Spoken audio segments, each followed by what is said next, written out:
une plaidoirie. L'auguste personne que vous avez devant vous est-elle l'épouse d'un souverain légitime, mère d'un fils, qu'on accabla avant l'âge d'homme? Or voici qu'aujourd'hui, on la traîne en ces lieux, soumise à l'âpre rigueur d'un jugement prévenu, où la vérité s'efface et où les clameurs de la place publique prônent. Hélas, l'heure est venue où le trône s'efface sous la férule du glaive, où l'on confond la majesté déchue avec un crime imaginaire. Que dis-je? On impute à cette femme des forfaits qu'elle n'a point commis. Messieurs, mesdames, de quel forfait l'accuse-t-on? Des abominations que l'honneur proscrit, que la nature elle-même rejette avec horreur. Son procès n'est pas celui de ses actes. C'est là la vérité mise à nu, celle que tout le monde devrait connaître. L'aveu implicite d'un tribunal qui, loin d'examiner les faits, s'abandonne au oui-dire des égouts. Un nom suffit-il pour décréter qu'elle est criminelle? Est-ce donc ainsi que la nation libre rend justice? Faut-il aux hommes nouveaux un bouc émissaire pour sceller leur puissance? On les dit conspiratrices, perfides, alliées aux despotes coalisés contre la patrie. On prétend ici que Madame Royale s'est liguée contre ce royaume dont elle partagea si longtemps les peines et le bonheur. On lui attribue des intelligences coupables avec les puissances étrangères, notamment avec l'empire de son frère, sa terre natale. On lui attribue également un fait de haute trahison. Quel fait établisse avec certitude la félonie dont on la charge? Je ne vois que dans ce fatras d'accusations que de la rancune travestie en certitude, que des suppositions érigées en verre de vrai.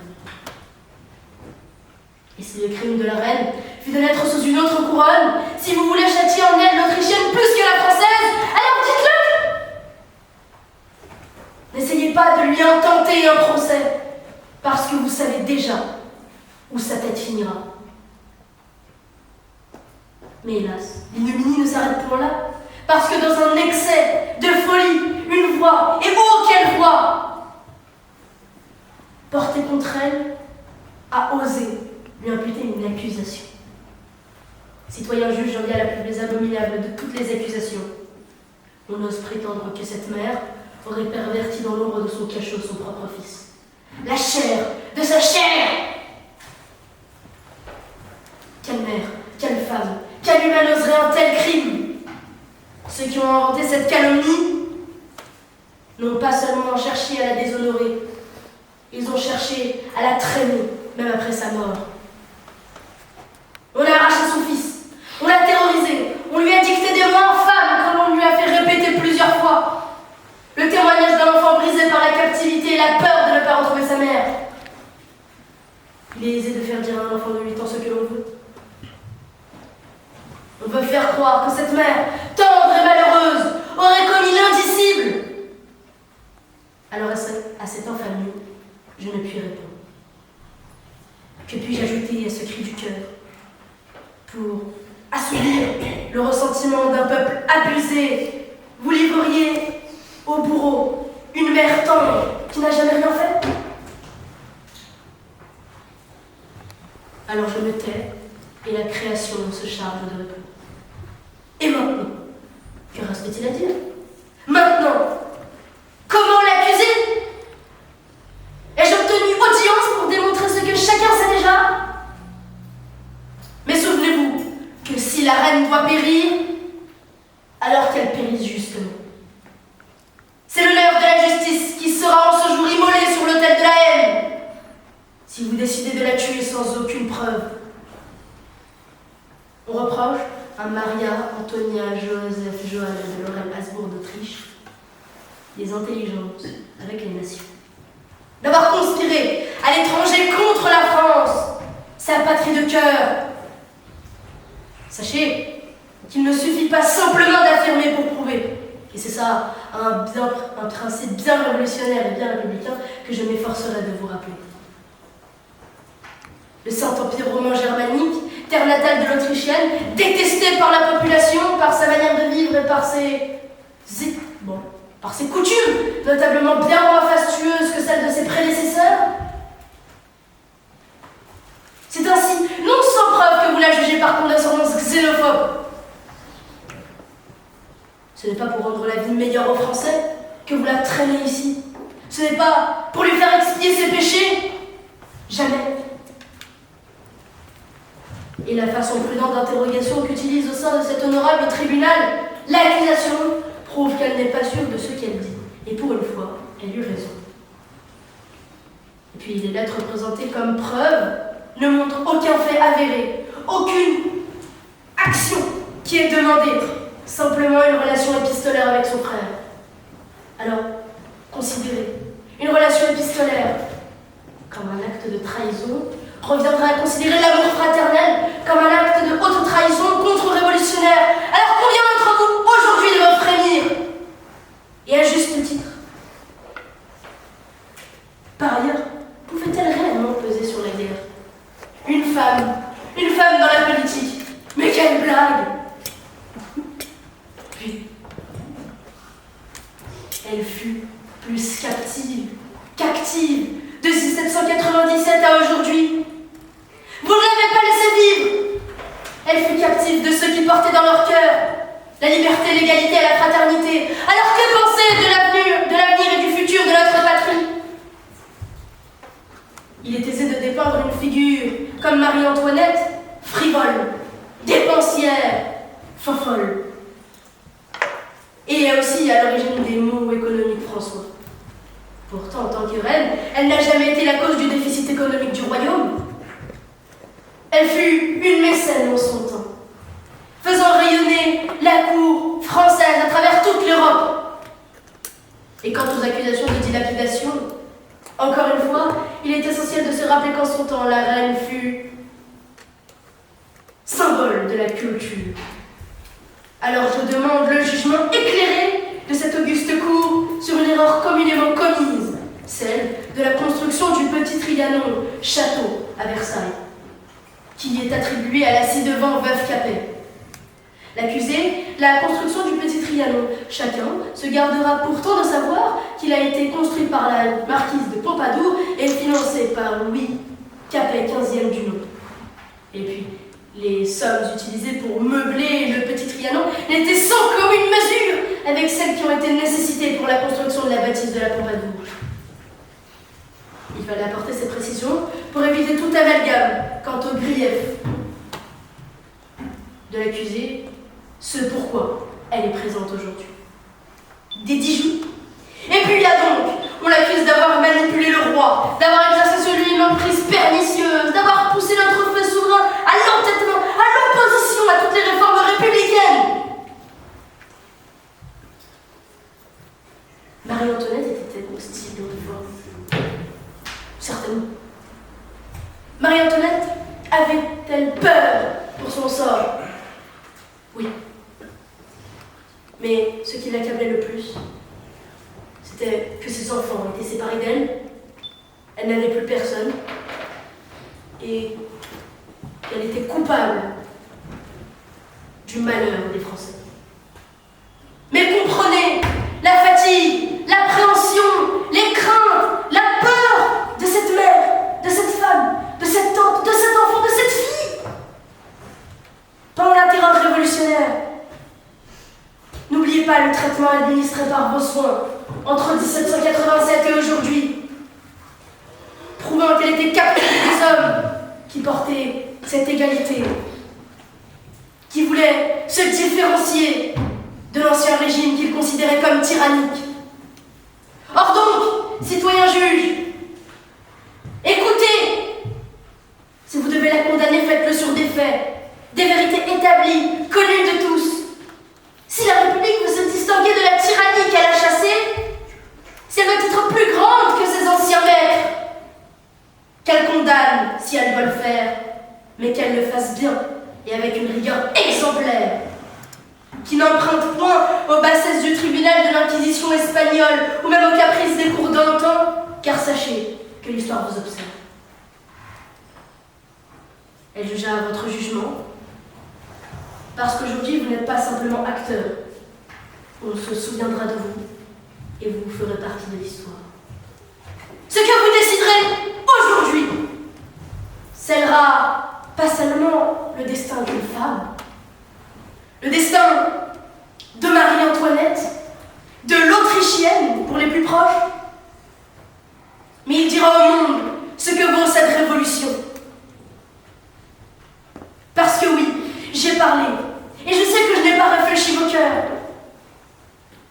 mais que votre sentence soit digne de la liberté, à la hauteur de notre devoir, que le Très-Haut regarde la bassesse dont vous faites preuve et que la vérité que vous n'avez su recevoir vous revienne en pleine face.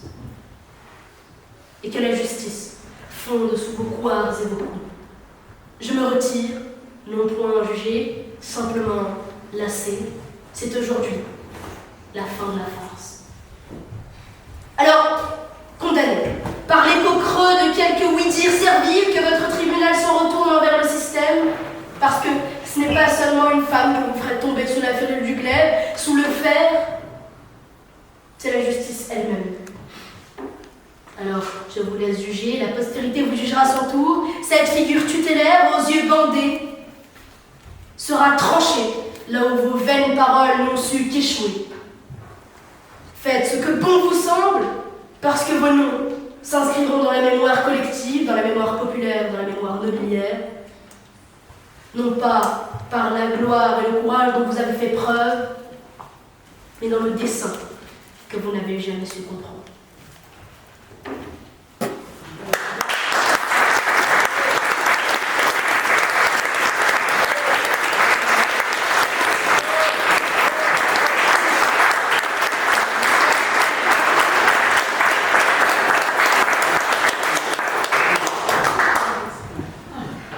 J'invite les citoyens jurés ici avec moi à se retirer car nous suspendons la séance pour pouvoir délibérer. Merci.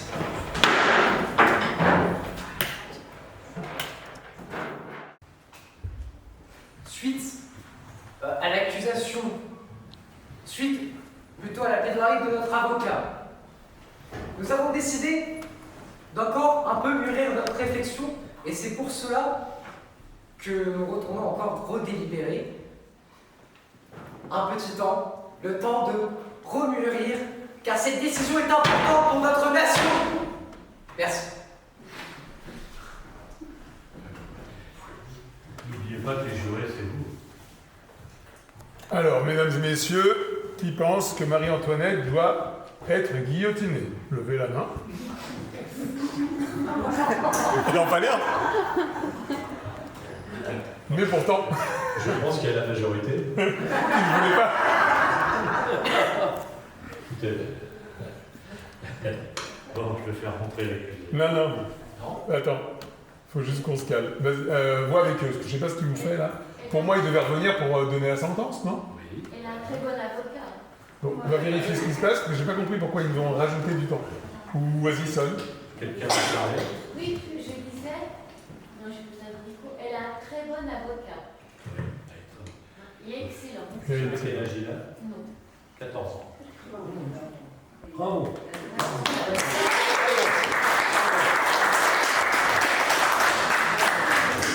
On va aller voir ce qui se passe derrière, que je comprenne, parce que dans mon timing, ça devrait aller mieux.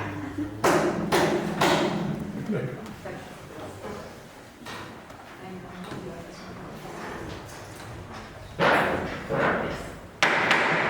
Faites entrer l'accusé, je vous prie. Messieurs les jurés, merci de revenir à vos places. Vous croyez quoi, que c'était des vacances?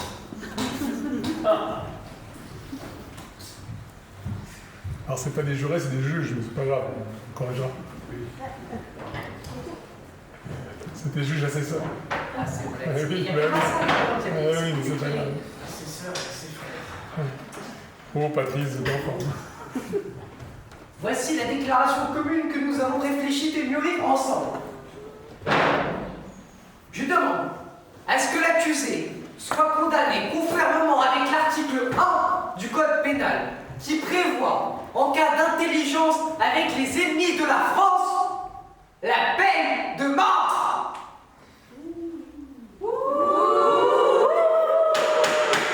Silence, je vous prie.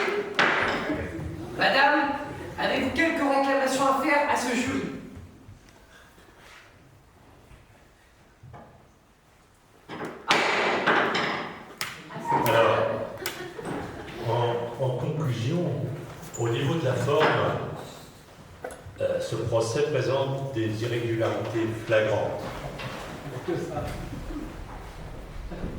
La première irrégularité est le temps imparti. 24 heures. 24 heures pour organiser un procès, vous vous rendez compte? Pour les avocats, c'était impossible. Mais c'était impossible aussi pour le juge. Ce qui fait que c'était un jugement totalement truqué. En fait, on ne le sait pas, mais Robespierre avait précipité le jugement pour une raison simple.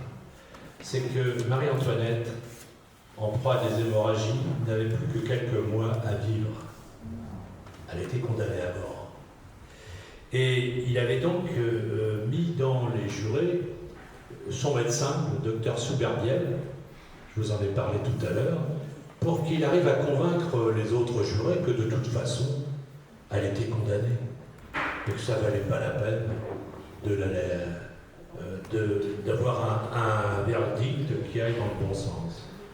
D'autres irrégularités, il y a notamment le non-respect de la Constitution de 1791 qui prévoyait que simplement l'abdication ou l'abolition de la monarchie et non la peine de mort. Et finalement, la monarchie avait été abolie. On ne peut pas juger deux fois sur un même sujet. La plupart des éléments qui ont été apportés par des témoins, soigneusement sélectionnés par le juge, par le président du tribunal, ont consisté dans des ouï-dire, dans des ragots de cuisine, vous l'avez bien vu. Mais il n'y avait aucun document susceptible d'apporter une preuve tangible. Le seul motif qui fut retenu finalement a été la haute trahison, mais sur des présomptions. Alors, puisque vous êtes les jurés, on lui reproche quoi finalement? Que reproche-t-on à Marie-Antoinette? On lui reproche d'avoir dilapidé les finances de la France. Au début de son règne, elle était effectivement frivole, dépensière, elle passait le plus clair de son temps dans des fêtes, dans des jeux d'argent. C'est vrai, elle aimait les bijoux, les toilettes extravagantes, vous l'avez vu tout à l'heure. Paul vous l'a montré, souhaitant aux yeux de tous paraître la plus élégante et la plus belle de la cour. Mais rappelons que lorsqu'elle est arrivée en France, elle n'avait que 14 ans. Elle avait quitté une famille stricte, mais aux usages simples, une mère, l'impératrice d'Autriche, qui lui inculquait une influence maternelle empreinte de très fortes valeurs morales. Elle se retrouva dans un environnement de vieux Louis XV, vieux monarque absolu, régné en grand-père tutélaire, perpétuant ce que son arrière-grand-père, Louis XIV, avait mis en place. Rappelons qu'aristocratie vient du grec Aristos et Kratos. Aristos le meilleur, Kratos la puissance. La puissance aux mains des meilleurs, qui devait montrer l'exemple du bien et de l'honnêteté. D'où l'expression « noblesse oblige ». C'était loin d'être le cas à la cour de France, puisque, qui est pourtant la plus prestigieuse d'Europe, la cour de France était décadente et n'exigeait plus que par son étiquette, pesante, présente partout. Et Marie-Antoinette a eu beaucoup de mal à s'y... D'abord, elle s'y est soustraite, et puis elle l'a appliquée. Et ça lui vaudra d'être critiquée par la noblesse elle-même. On lui reprochera son refus de s'intégrer et d'avoir créé un réseau d'amis très fermé, comme la duchesse de Polignac, la princesse de Lamballe, à qui elle donnera des rentes mirifiques. Paradoxalement, on passera l'éponge sur les dépenses de Louis XV lui-même, avec la du Paris, la construction du petit Trianon et de la commande du collier de la reine, puisque c'est lui qui l'avait commandé. Quand on regarde bien, les dépenses de la cour de France ont représenté moins de 10% du budget de l'État, ce qui n'était pas grand-chose. C'était exactement 6%. En fait, le déficit était surtout dû à l'intervention de la France dans la guerre d'indépendance américaine, qui bouffait 40% du budget. On pourra dire ça à M. Trump. Par ailleurs, personne ne connaît le coût pharaonique de la construction de la rade de Cherbourg. Personne ne connaît. Et pourtant, ça a coûté 30 millions de livres, c'est-à-dire 20 fois le collier de la reine. Bon. On lui reprochera également d'avoir été l'instigatrice des décisions du roi. Louis XVI n'avait que 37 ans. 37 ans pour diriger un pays.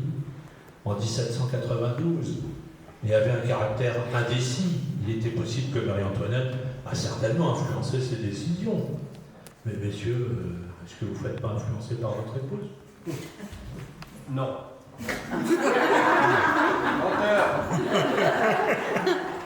Enfin, on lui reprochera d'avoir eu des rapports avec le roi de Bohême, son frère, et de manœuvrer avec les puissances étrangères. Bien évidemment. Elle a entretenu une correspondance avec son frère, avec sa famille. Bien évidemment, elle a espéré une intervention militaire des forces autrichiennes à la frontière. Bien évidemment, il y avait des documents compromettants qui étaient cachés dans l'armoire de fer, mais ils avaient disparu, on n'avait pas eu le temps de les retrouver. À la veille de la Révolution, elle était détestée de tous, cristallisant sur elle les reproches que l'on pouvait faire à l'égard de la monarchie. Quoi qu'elle fasse, on la critiquait. Un exemple, en 1782, donc avant la Révolution, elle a pris conscience de cela et elle a commencé à s'habiller simplement. Eh bien, on lui a reproché de ne pas tenir son rang. Elle va espérer jusqu'au bout le rétablissement de la monarchie. Dans sa descente aux enfers, elle se battra seule dans un ultime combat pathétique, perdu d'avance. Le procès de Marie-Antoinette était odieux, parce qu'inutile. Chateaubriand dira « Le plus grand crime de la Révolution est la mort du roi, mais le plus affreux est celui de la reine. »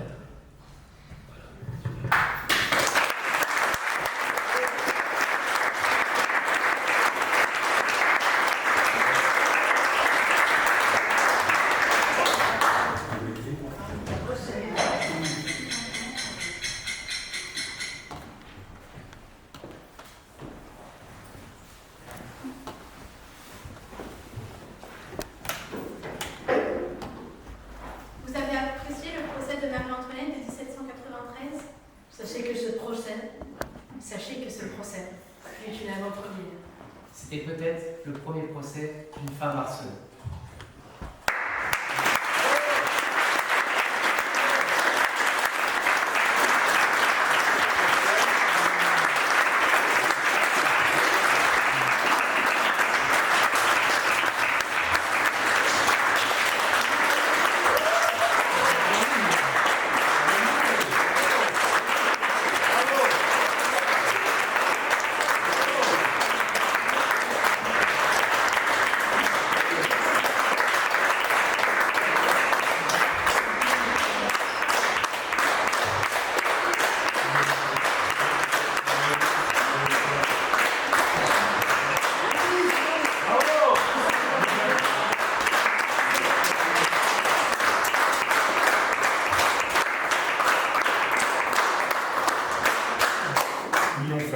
Ils l'ont très bien fait, je suis très impressionné. Merci vraiment à vous tous.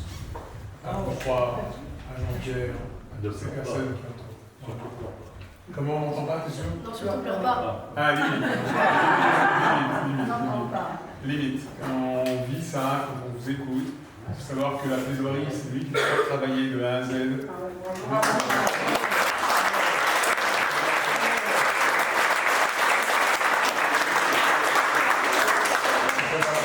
Elle a travaillé aussi sur le rôle, elle a travaillé vraiment en profondeur le personnage, je te remercie vraiment. Qui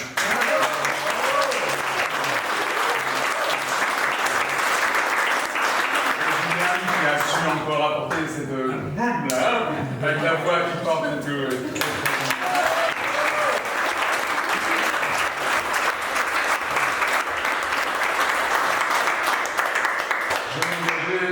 C'est ça, pour moi, c'est cette chance-là. Ils ont voulu à tout prix qu'on parle aussi, vous pouvez vous rasseoir, d'une situation au tout début. Vous comprenez pourquoi on a parlé de cette histoire de jus. Pourquoi au tout début on a pris ces personnages contemporains. C'est peut-être la première affaire que moi je rencontre au tribunal lourdement dans la réalité et que je mets très vite en place dans les écoles. Je crois que vous avez vécu ce procès dans vos classes avec nous. C'est une jeune fille qui a été molestée au fond d'une classe de permanence, dans un piège, organisé par 2 garçons de sa classe, une élève de 4e, et ce jour-là était en jupe, effectivement.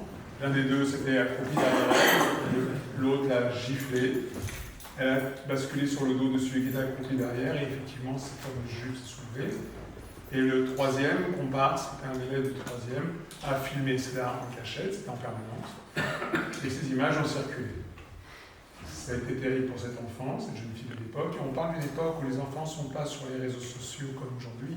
On est encore sur Facebook. Donc, quand nous, on juge ce genre d'affaires, on a des enfants qui jouent, entre guillemets, avec des images sur Facebook. On n'est pas encore dans cette réalité de ces images qui touchent, qui abîment et qui font mal. Et nous, à ce moment-là, on n'a même pas pris conscience de la portée. Les 3 jeunes qui comparaissaient ce jour-là devant nous, c'est nos mômes, quoi. Ils voulaient jouer, ils voulaient rigoler, c'était marrant pour eux, c'était faire des images un peu fun de l'école, et ils l'ont balancé. À l'époque, on n'est pas encore dans la réalité de ce qu'on va suivre et vivre après le temps. On a découvert que oui, ce petit jeu, entre guillemets, au début, pour eux, pour certains, ça s'est, je veux dire le mot employé, mais démocratisé. Aujourd'hui, on a tous nos téléphones avec la petite lucarne qui prennent des photos, qui prennent des films. Aujourd'hui, on vit des choses difficiles et cette jeunesse qui grandit avec ça, ce sont des outils magnifiques, mais en même temps, il faut apprendre à s'en servir. Et ce qu'on a appris avec le temps, c'est que ces outils peuvent devenir des armes, se retourner contre l'enfant, même si c'est pour jouer, pour rigoler. Et la justice a beaucoup plus évolué. On ne fera pas un rappel à la loi aujourd'hui. On condamne lourdement ce genre d'acte, mais malheureusement, les dégâts sont là. Et on travaille là-dessus. Et quand ils ont travaillé sur cela, ils sont venus vers moi en me disant, tu vois l'histoire de cette femme, on est en 1793, ça renvoie encore une fois, peu importe l'historique de tout ça, une femme, une jeune femme ciblée, utilisée, manipulée pour des raisons politiques de l'époque, pour des raisons qu'on a compris. Et ouais, rien de nouveau. Maintenant, la force que l'on a aujourd'hui, c'est qu'on a des jeunes vaillants qui combattent cela, qui en parlent dans les écoles. On va signer avec mon ami Gilles, au fond là-bas, on signe dans quelques semaines, ça y est, avec toi Juliane, on va signer un protocole d'alliance avec les membres de la Légion d'honneur. Et voilà le deal qui est posé, et je l'annonce à ces jeunes gens. Chaque année maintenant, à partir de septembre prochain, nous allons faire un événement. Alors on est en train de voir pour le lieu. Il avait l'idée de le faire directement aux Invalides, mais ce n'est pas encore d'actualité. Peut-être on trouvera la cour militaire, on trouvera un endroit. Pas la cour militaire, mais peut-être un salon à l'intérieur. Un salon, etc. Ouais, exactement. J'ai un petit bureau. Il a reçu sa médaille, lui. Et on va donc vous offrir votre médaille et votre diplôme des membres de la Légion d'honneur qui vous remettront ce jour-là. Vous serez tous les deux de cela. Et vous pourrez bien sûr le mettre dans votre CV et le mettre en place en disant que vous êtes des jeunes remarqués et remarquables dans ce pays. Merci à vous. Merci pour le travail.